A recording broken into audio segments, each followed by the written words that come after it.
Hello friends, मेरे digital classes में आप लोग का बहुत बहुत एक नए सेशन में फिर से स्वागत करता हूं। तो हम यहां पे लूसेंट कवर करा रहे हैं जो आपके सभी मिक्स क्वेश्चन हैं। तो लूसेंट से हम उन्हीं क्वेश्चन को यहां पे लिए हैं जो आपके एग्जाम में डायरेक्ट क्वेश्चन पूछा जाता है। यहाँ से क्वेश्चन बहुत सारे क्वेश्चन रिपीट भी हुआ। लगभग अगर मैं बात करूँ क्वेश्चन का जो लेवल का, लगभग 90% जो क्वेश्चन आपके लूसेंट से ही क्वेश्चन पूछा जाता है। अगर लूसेंट आप कवर कर लेते हैं तो आपको कहीं से भी आपको पढ़ने की ज़रूरत नहीं है। उसके बार बार रिवाइज़ कीजिए। 10 बुक आपके पास पढ़ने का समय नहीं, इस एक बुक को 10 बार पढ़ते चलिए, क्योंकि यहाँ से जो क्वेश्चन आपके 90% जो क्वेश्चन आपके यहीं से कवर हो जाएगा। तो इसलिए बार बार रिवीजन पे ज़्यादा फोकस करिए। तो लगभग इसके पहले मैं जो क्लासेस था लगभग 75 क्वेश्चन कवर कराया था। तो 76 क्वेश्चन से हम स्टार्ट करेंगे। तो अगर पहली बार आए तो चैनल को सब्सक्राइब करके रख लीजिएगा ताकि नोटिफिकेशन आप तक पहुंच पाए। तो चलिए सेशन को स्टार्ट करते हैं। तो 76 क्वेश्चन देखते हैं। तो हमारा 76 जो क्वेश्चन है, पृथ्वी की सतह से सबसे दूर जो वातावरणीय जो परत को क्या कहा जाता है? तो मध्यमंडल, बहिर्मंडल, आयनमंडल या समताप मंडल। इसका सही ऑप्शन यहाँ पे देखें तो इसका सही जो आंसर यहाँ पे हो जाएगा आपका बहिर्मंडल, इसका सही आंसर हो जाएगा। तो इसको याद रखिए, इसको एक्सोस्फीयर भी इसको कहा जाता है। तो ये आपका जो है बहिर्मंडल है, एक्सोस्फीयर, इसको आपका बहिर्मंडल कहा जाता है। तो ये आपके पृथ्वी के सतह से दूर वातावरणीय परत इसको कहा जाता है। ये आपका जो बहिर्मंडल है आपके पृथ्वी से सबसे अधिक दूरी पर स्थित है आपका बहिर्मंडल। तो इसे आपके काफ़ी जो कम वायुमंडलित इसमें स्थित होता है। तो इसको याद रखिए, इसलिए बहिर्मंडल इसका सही आंसर हो जाएगा। और यहाँ पे समताप मंडल, आयन मंडल, बहिर्मंडल, ये 4 मंडल हैं आपके वातावरण में स्थित है। तो इसको याद रखिएगा। अगला अगला क्वेश्चन देखते हैं, हिंद महासागर और लाल सागर कौन सी जल संधि को जोड़ती है? तो ये आपका हिंद महासागर और आपका हिंद महासागर और आपका लाल सागर कौन सी जल संधि जोड़ती है? तो बाबा अल मंदेब या सेरियोज या बोस्पोरस या आपका मलक्का। तो इसका सही ऑप्शन हो जाएगा बाब अल जो मंदेब है, बाब अल जो मंदेब जो जल संधि है, ये आपका जल संधि, इसको याद रखिएगा। तो आपके जल संधि है तो ये आपके लाल सागर और आपके हिंद महासागर। तो ये आपके उत्तर पश्चिम को अदन के खाड़ी जो हिंद महासागर के दक्षिण पूर्व को जोड़ती है। तो इसको याद रखिए, जिसमें आपके हिंद महासागर और लाल सागर को जो संधि जोड़ने वाली कौन सी है?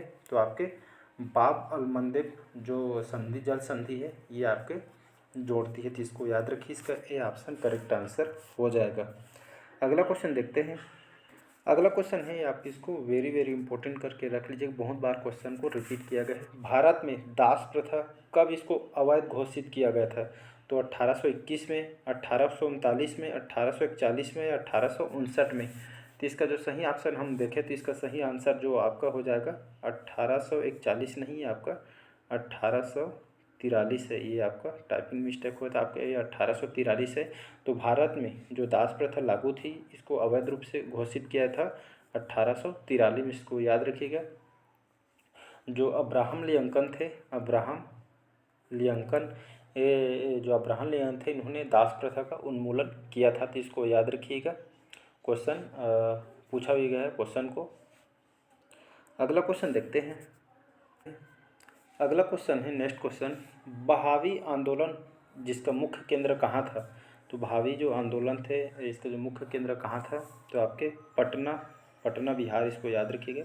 तो पटना बिहार जो आसपास इसमें था। तो बहावी आंदोलन जो कि इस्लामी धार्मिक आपका पुनरुत्थानवादी आंदोलन था, जिसमें आपके इस बात पे जोर दिया गया था, जिसमें मूल इस्लाम के किसी प्रकार के परिवर्तन का निंदा करना है और बदलाव को सुधार और इसकी वास्तविक स्थिति को लाना होगा। इस आंदोलन का नेतृत्व था। तो इसको याद रखिएगा। तो ये आपके बहावी आंदोलन का जो मुख्य केंद्र बिहार पटना में था। तो इसको याद रखिएगा। ये आपका इस्लामिक धार्मिक ये आपका आंदोलन था। तो इसको याद रखिएगा। अगला क्वेश्चन देखते हैं। अगला क्वेश्चन देखते हैं यहाँ पे 80वां क्वेश्चन हमारा, ग्रेट बैरियर रीफ की लंबाई और चौड़ाई कितनी है? तो 1900 किलोमीटर लंबाई और 160 किलोमीटर इसकी चौड़ाई है। तो इसका सही ऑप्शन हो जाएगा, ये ऑप्शन करेक्ट आंसर हो जाएगा। तो ग्रेट बैरियर रीफ की जो लंबाई है 1900 किलोमीटर और इसकी चौड़ाई की बात करें तो इसकी चौड़ाई 160 किलोमीटर है। इसको याद रखिएगा। कौन से देश में स्थित है ग्रेट बैरियर रीफ?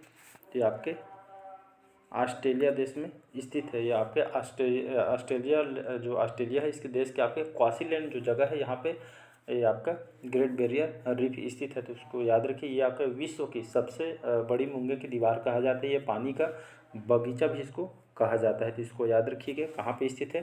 तो ऑस्ट्रेलिया के क्वींसलैंड में स्थित है ये आपके ग्रेट बैरियर रीफ। तो इसको याद रखिएगा, क्वेश्चन पूछा भी गया है। आपके सबसे बड़ी प्रवाल भित्ति भी इसको कहा जाता है। तो इसको याद रखिएगा। अगला क्वेश्चन देखते हैं। यहाँ पे सुएज नहर के उत्तरी प्रवेश द्वार पर कौन सा बंदरगाह स्थित है। मतलब उत्तरी ऊपर के में बोला गया है। तो सुएज नहर उत्तरी प्रवेश द्वार पर कौन सा बंदरगाह स्थित है। तो आपका पोर्ट ऑस्टेंड्रिया, सुएज, पोर्ट सईद या आपका कैरो। तो इसका सही ऑप्शन हो जाएगा पोर्ट सईद है। ये आपके सुएज नहर के उत्तरी ऊपर में ये आपके प्रवेश द्वार जो बंदरगाह स्थित है। याद रखिए सुएज नहर के जो उत्तरी प्रवेश द्वार में ये आपका ये बंदरगाह स्थित है पोर्ट सईद। इसको याद रखिए। ये आपका ये जो नहर जो ये आपका जो पोर्ट सईद है ये आपका जो नहर लाल सागर को भूमध्य सागर से जोड़ने वाली ये आपका बंदरगाह है। तो इसको याद रखिएगा। अगर आपसे पूछे कि सुएज नहर जो है आपके कौन से देश में स्थित है, तो आपके मिस्र देश में आपका स्थित है। इसको याद रखिए। और ये आपके जो है आपके एशिया को विभाजित करते हुए आपके जो भूमध्य सागर को लाल सागर से जोड़ा जाता है। तो इसको मैं जस्ट बताया हूँ। तो कौन से देश में है, तो आपके मिस्र देश में स्थित है। अगला क्वेश्चन देखते हैं। यहाँ पे गंगा नदी का जो डेल्टा किस प्रकार का है। तो एक चापाकार, पंजाकार, छींड़ाकार या आपका नौकाकार, बोटमैन कहते हैं इसको। तो इसका जो सही ऑप्शन हो जाएगा ए ऑप्शन करेक्ट आंसर हो जाएगा। तो गंगा नदी का जो डेल्टा आपका किस प्रकार का है, गंगा नदी का डेल्टा, तो ये आपका चापाकार का है। तो इसको याद रखिएगा, एक्यूरेट प्रकार का है। तो गंगा नदी का डेल्टा आपका चापाकार है। और ये आपका गंगा और ब्रह्मपुत्र, गंगा और आपका ब्रह्मपुत्र, गंगा जो आपका ब्रह्मपुत्र है ये आपके दुनिया का सबसे बड़ा डेल्टा इसको कहा जाता है। आपका गंगा और ब्रह्मपुत्र है दुनिया का सबसे बड़ा डेल्टा है। ये आपका कैसे आकार का है, तो ये आपका चापा आकार का डेल्टा है। तो इसको याद रखिएगा। एग्जाम में क्वेश्चन पूछा है तो वेरी वेरी इंपॉर्टेंट है, इसको मार्क करके रख लीजिएगा। अगला क्वेश्चन देखते हैं।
जो महाराष्ट्र में जो वानखेड़ी स्टेडियम है तो इनका स्टैचू भी बनने वाला है। तो क्वेश्चन पूछा जाएगा तो वानखेड़ी स्टेडियम में इनके नाम पे स्टैचू भी लगाया जाएगा। तो इसको याद रखिएगा। अगला क्वेश्चन देखते हैं यहाँ पे बायजूस क्या है। बायजूस सुनिए सभी, एक समाज संस्था है, एक राजनीतिक पार्टी, एक शिक्षा कंपनी है, या इनमें से कोई नहीं। तो इसका सही ऑप्शन हो जाएगा। तो बायजूस एक प्रकार की एक शिक्षा कंपनी है जिसमें जो स्टूडेंट्स होते हैं या मतलब शिक्षा देने का एक प्लेटफॉर्म है, समझ सकते हैं। तो बायजूस टीवी वगैरह सभी में देखते हूँ। तो सभी जानते होंगे। आई थिंक मेरे को इसके बारे में ज़्यादा वगैरह बताने की ज़रूरत नहीं है। अगला क्वेश्चन देखते हैं। यहाँ पे वर्तमान समय में 2022 में भारत के कितने विमान वाहक या एयरक्राफ्ट कैरियर है? तो 1, 2 या 5 या 10। तो इसका सही ऑप्शन जो हो जाएगा आपका बी ऑप्शन करेक्ट आंसर हो जाएगा। तो अभी तक भारत में वर्तमान समय में आपके 2022 के डाटा में बताया हूँ, तो भारत में लगभग 2 विमान वाहक, इसको एयरक्राफ्ट कैरियर भी कहते हैं, तो विमान वाहक यहाँ पे भारत में स्थित है। इसको याद रख। तो भारत में 2 विमान वाहक पोतों का यहाँ पे संचालन किया जा रहा है। एक आपका रूस द्वारा एक निर्मित है, रूस द्वारा जो निर्मित INS विक्रमादित्य, और आपका जो एक आ रहा है आपके जो हमारे भारत के द्वारा जो निर्मित किया है आपका INS विक्रांत, और ये आपका एक कौन सा है INS विक्रमादित्य, जो आपके रूस के सहयोग से निर्मित किया गया है। और हमारे जो भारत में बना हुआ आपका INS विक्रांत, ये दोनों आपका अभी वर्तमान में 2 विमान वाहक हैं। तो इसको याद रखिए, नाम को भी याद रखिएगा, क्वेश्चन पूछा गया है। अगला क्वेश्चन देखते हैं। वर्तमान समय में 2022 के डाटा है। 2022 में किस देश के पास सबसे ज़्यादा अधिक पनडुब्बी स्थित है? तो अमेरिका, रूस, भारत या चीन। तो इसका सही ऑप्शन हो जाएगा अमेरिका के पास अभी वर्तमान में सबसे ज़्यादा पनडुब्बी स्थित है। इसको याद रखिएगा। तो ये आपका पनडुब्बी लगभग यहाँ पे अमेरिका में 68 है। इसको याद रखिएगा। और यहाँ पे 14 परमाणु आपके जो आपके बैलिस्टिक मिसाइल पनडुब्बी भी यहाँ पे स्थित है। इसको याद रखिए। वहीं मैं बात करूँ भारत के, तो भारत में अभी टोटल कितने पनडुब्बी है? तो भारत में अभी तक वर्तमान में 17 पनडुब्बियाँ हैं, और जिसमें से आपका 2 आपका परमाणु पनडुब्बी है। तो इसको याद रखिए। ये परमाणु जो ऊर्जा से चलने वाली पनडुब्बी है, जिसका नाम है आपका INS चक्र है, जो भारत ने रूस से लीज पर लिया गया है। तो इसके याद रखिएगा। अगला क्वेश्चन देखते हैं। किस देश में सबसे अधिक बंदरगाह स्थित है? तो आपका अमेरिका, चीन, फ्रांस या रूस। तो इसका सही ऑप्शन हो जाएगा अमेरिका। भारत में कितना बंदरगाह है अभी तक? तो 13 बंदरगाह वर्तमान में भारत में स्थित है। तो इसको याद रखिएगा। क्वेश्चन वो सबसे बड़ा बंदरगाह अगर पूछे तो आपका महाराष्ट्र का है। तो ये आपके मुंबई बंदरगाह, जो कि भारत का सबसे बड़ा बंदरगाह है। तो इसको याद रखिएगा, क्वेश्चन पूछा है। अगला क्वेश्चन देखते हैं। यहाँ पे किस देश में सबसे ज़्यादा अधिक झीलें स्थित है? तो आपके ब्राज़ील, अर्जेंटीना, कनाडा या मालदीव। तो इसका जो सही ऑप्शन हो जाएगा आपका फिनलैंड। ऑप्शन नहीं दिया है, लेकिन ये आपका फिनलैंड सही आंसर हो जाएगा। तो फिनलैंड जो कि झीलों का शहर इसको कहा जाता है, तो फिनलैंड में सबसे ज़्यादा झील स्थित है। वहीं भारत की बात करूं तो भारत में अभी तक वर्तमान में 797 जो झील यहाँ पे अभी तक यहाँ पे डाटा के अनुसार पता चला है। तो भारत में टोटल जो है आपके 797 झील स्थित है। आपके 2023 का डाटा है। तो इसको याद रखिएगा। 28 राज्य और लगभग 8 केंद्र शासित यहाँ पे प्रदेशों में बांटा गया है। प्रत्येक राज्य में एक राजधानी होती है, जिससे सभी जिलों को राजधानी को बना के यहाँ पे 797 झील भारत में स्थित है। तो इसको याद रखिएगा। तो आज के जो सेशन यहीं तक रखते हैं। बाकी जो क्वेश्चन है हम नेक्स्ट पार्ट में कवर करेंगे। वीडियो लंबा हो जाएगा इसलिए। तो चलिए आज के सेशन यहीं तक रखते हैं। कमेंट करके बताइएगा आज के सेशन कैसे लगा, और पहले बार आए हैं तो चैनल को सब्सक्राइब करके रख लीजिएगा, ताकि नोटिफिकेशन आप तक पहुंच पाए। Thank you.